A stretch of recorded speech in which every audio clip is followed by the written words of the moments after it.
I almost got kidnapped going in an Uber from Croatia to Hungary. You might think I'm exaggerating, but honestly, looking back at it now from like 7 years ago, I'm like, that whole situation was a little bit concerning. But you know, just one of those now crazy but hilarious travel stories that I just look back on now and I'm like, you know, what a time. Hello and welcome to the Wanderlust host channel. My name is Olivia Tati and I am a short-term rental specialist and world traveler on a mission to inspire you to invest in real estate and travel the world.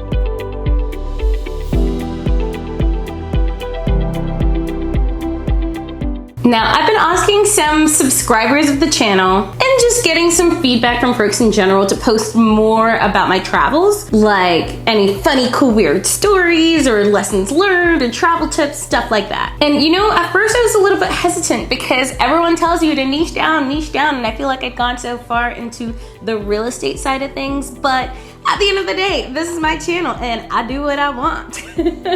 So I figured why not? That actually sounds like a lot of fun. And that's what this whole channel is about, right? It's inspiring you not only to invest in real estate, but also to travel the world and live your best life. And so some of the things I may share may be travel stories that have happened like years ago, and some might be kind of in real time, stuff that is just happening on my travels. I know I'm traveling a bunch this year. And the goal is for all of these stories that I tell you to have some sort of like learning aspect that comes out of it, or lesson learned, some tip that you can take from it and use it in your own travels in your own life. Because at the end of the day, that's what travel is all about. And this whole building this real estate empire is to give me that freedom to travel more and explore. It opens your eyes to so many different ways of living. It makes you more open to different experiences, different people, different ways of thinking, fuels your soul and teaches you about life. And also just like how to deal with things not working out the way that you expect them legitimately, like all the time. In my opinion, travel is truly one of the world's best teachers. So I am starting this new YouTube series that is Travel with Tati, and I'll be sharing travel tips, travel stories, and general lessons learned throughout my travels. And so I kind of left you on a cliffhanger a little bit ago about how I actually Ubered from Croatia to Hungary and almost got kidnapped. And yes, that is a conversation starter. And yes, it almost happened. And don't forget, if you want to hear any more of these fun, weird, wild, and wacky stories, or if you want to learn more about real estate investing, or if you want to see some of these cool short-term rentals that I get to go see on my travels, make sure to hit that like and subscribe button and the little bell notification button too. It just really helps my channel because we're still small and we're growing, and I would like to get this video out to as many people as possible to help grow my channel. Now, back to the actual story. I was 21 at the time and took a month-long trip with my best friend. And this was to a few places in Europe. And it was at the end of our Euro trip portion. And we were in Croatia heading back to Budapest to catch our flight back to Houston because we were heading to Mexico literally the day after we got to Houston. So obviously we had very carefully planned out our trip so that we had a train leaving from Zagreb, which is the capital of Croatia, so that it would get back in the evening so that we had time to catch our flight back to the US early in the morning next morning. You know, being our 21-year-old selves, we were even toying around with the idea of staying out that night before our flight in Budapest, having one last hurrah. Literally, the thought of doing that right now in my 28-year-old self makes me want to die. And so we got into the train station in Zagreb, or Zagreb, I actually don't know how you say it, about an hour or two early because we'd already checked out of our Airbnb. And obviously, instead of just waiting at the train station, we agreed that it would be in our best interest to store our bags at the train station and then go roam around Zagreb for our last few moments so that we could either go grab a drink or go grab food before our train. And you know, we knew it would be cutting it a little bit close, but we figured we would, you know, just make it just fine. At this point in our lives, we definitely didn't have a worry in the world. So we did exactly that. We went to a cute bar, got some beer, got some food, and then moseyed our way back to the train station, knowing that we had to be back by 3:30 p.m. That was when our train was leaving. Mind you, we had also obviously been out till 6 a.m. the night before because at that time it was so fun. There was the Euro Cup going on and Croatia had won their match, so it was a whole big blowout that night before. But yeah, after getting food and a couple of beers, we moseyed our way back to the train station, and on the way back we heard some awesome live music, and my best friend who I was traveling with is obsessed, and I mean obsessed with live music. So we just had to stop, take in the live music and enjoy it. And you know, that is something that I do just really love about her. She's always in the moment and makes everyone else around her slow down and take it all in. However, those no worry vibes also meant that we were running a little bit late. It was like 3:15 or 3:20 and we had to catch our 3:30 p.m. train. So at this point, we legitimately had to sprint to the train station, pick up our bags, sprint with our bags to just get on the train by 3:30. And you know, at this point, we're completely just dripping in sweat and totally out of breath, but we make it to the train, we sit down, feel super accomplished. We're like, yes, we made it, fantastic. And I'm not gonna lie, we were honestly probably a couple of minutes late, so we're just, you know, thankful to be there and sitting on the train. Honestly, just a big old relief. Give us, you know, a little pat on the back. But then 5 minutes go by, 10 minutes go by, 15 minutes go by, and this train isn't moving. Like, you can tell that there is no intention of this train moving anytime soon. There's a couple people just like sitting and chilling on the train, but it's not going anywhere. You know, we were like, that's kind of weird because usually trains are pretty on time around most of Europe. And, you know, we'd never really been to Croatia before, so didn't really know the culture, but still we were like, huh, that's a little interesting. So then we kind of started asking around, looking at like the board, and turns out we weren't on the right train. Like, this train that we were sitting on was literally going to some random city in the middle of nowhere, Croatia, that we had never even heard about.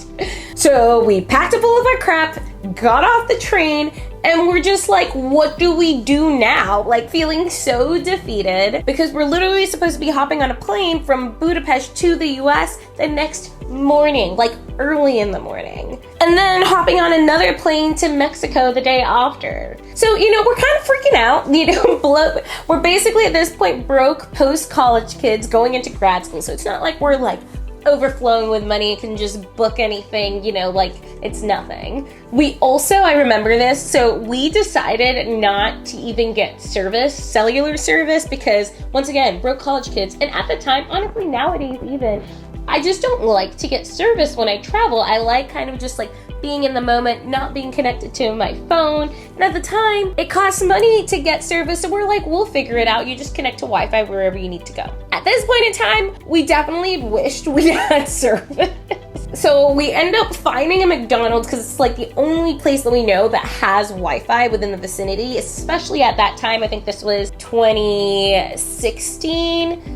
A lot of places, especially around Europe or, you know, internationally, just don't have Wi-Fi, or at the time didn't have any Wi-Fi, free Wi-Fi. But yeah, so we get to the McDonald's and we're like, okay, how the heck are we getting to Budapest by the morning so that we can hop on our flight? We look at the train schedule and they are zero trains to Budapest until I think it's like 2 days after. So that's out of the question. It's not happening. So not taking a train. And then we look up flights from Zagreb to Budapest. Mind you, like these are really close to each other. It was only going to be like a 3-hour train ride, but flights for that day were $1,000 a person. And like I said before, broke college kids or post-college kids, we didn't have $1,000 a person to blow. And then my friend, bless her soul, was like, what if we Ubered. Like literally Ubered across country lines, like from Croatia to Budapest. And it was like a 4-hour Uber, which was, especially at the time, absurd. I feel like even nowadays, people aren't taking 4-hour Uber. Oh, I think we also even looked into renting a car, which was way too expensive as well. But so instead, we looked at an Uber. And lo and behold, we actually found someone who accepted the ride.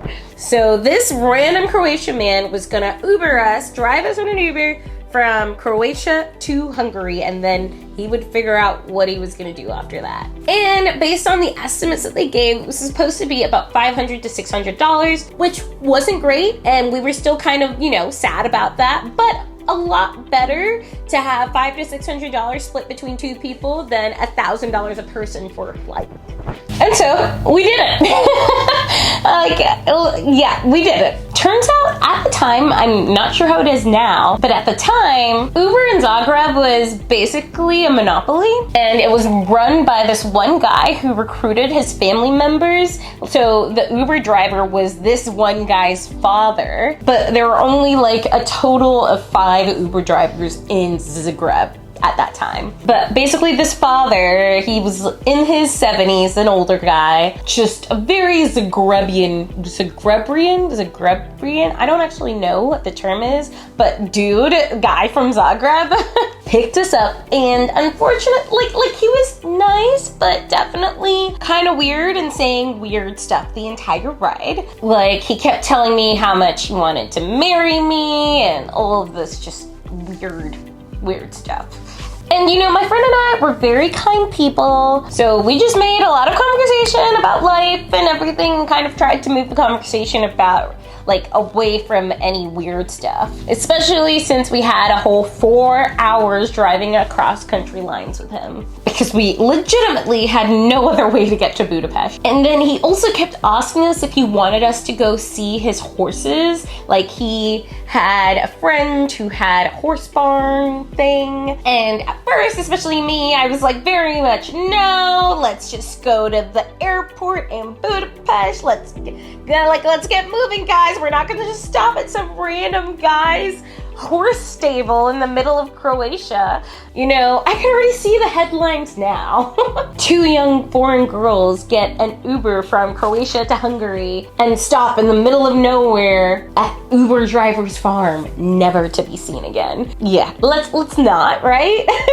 Literally the start of a murder story. Especially since he was already being kind of weird, like telling me that he wanted me to stay in Croatia and wanted to marry me or marry me off to one of his sons, and I was like, oh gosh, you know, just a little weird. But once again, my dear sweet best friend is a very live in the moment kind of gal. And she grew up with horses at her ranch, and she was just so excited to go see these horses, and suddenly 30 minutes later, 30 minutes into this drive, we were on our way to this stranger's farm in the middle of freaking nowhere, Croatia, to see these horses.